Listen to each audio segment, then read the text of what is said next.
Hello and welcome to the second part of this 9-part tutorial. Here we'll be uploading the Sopwell nunnery dataset that you downloaded in part 1 to our newly created project.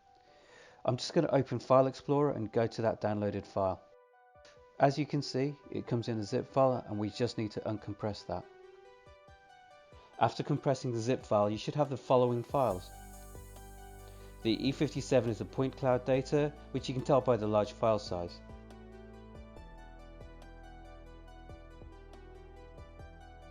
The DXF is our line work.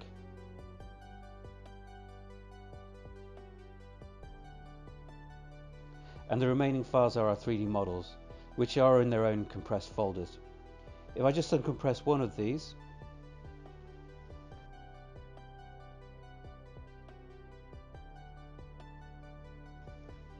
you can see that it contains an OBJ file, which is our 3D model, and an MTL file, which is a material definition. If you have a texture file, such as a JPEG or PNG, these would also need to be compressed in with these other files for 3DUserNet to apply them. In this case we have got grey models, so we don't have any textures attached.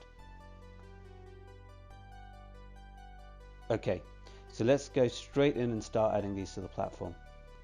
On the project, click on the Add Content button. We'll start initially with a point cloud, and we'll just click and drag that into the upper upload box.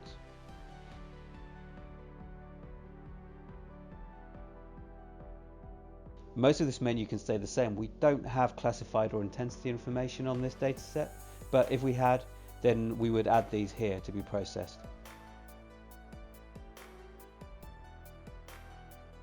We'll click on Save Settings and Upload. Now that's going to take a while to upload, but we'll be back once it finishes. Okay, so here we can see that the file is fully uploaded, the percentage bar has gone and the tab's now gone a green colour.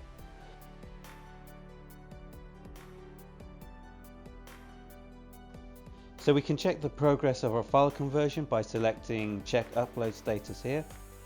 Often I like to do this in a new tab so I can get back to my project page easily. So here you can see we have nunnery clean dataset. The folder size is initially 0 as it's still processing, but it shows how much storage the initial dataset is using up.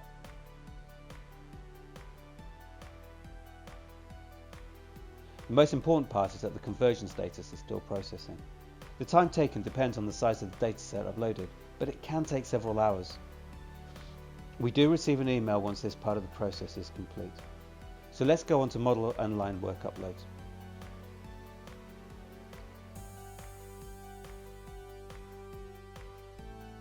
So let's upload our line work. We're just going to drop the DXF file into this lower upload box. You can include text or hidden layers as well, depending on how the DXF has been saved. But these settings are fine, so just click on Save Settings and then Upload. That's done really quickly, so now we're on to uploading models.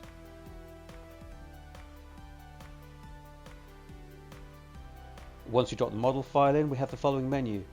The model is Z-axis, so we just unselect here. On smoothing, if you're dealing with angular models such as buildings, select flat surfaces here. Otherwise, for more curved models such as organic shapes, select smooth.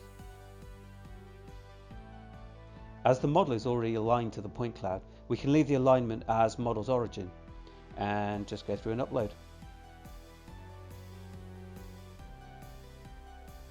Okay, once that's done, we're now going to go and upload the rest.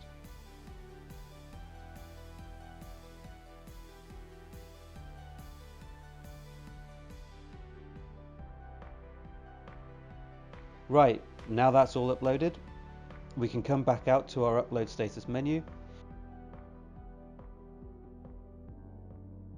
So the point cloud is still processing. If we go to our models, we can see that these are uploading but pending conversion. We'll be back shortly once the conversions are complete.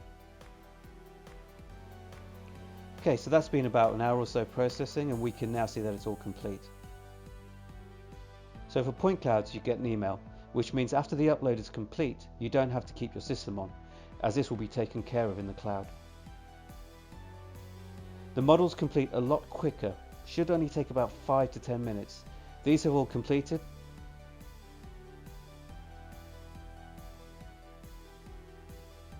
So we go back to our project and hit launch. Then our 3D data loads up. So all I'm going to cover today is how we get to our help files. So within the tools menu here, we've got a help menu, which is a question mark. And within here, we've got videos, we've got PDF help files, and we've got a link to our FAQs as well. So in the next session, we'll go through this 3D view in detail, and we'll look more at this data set.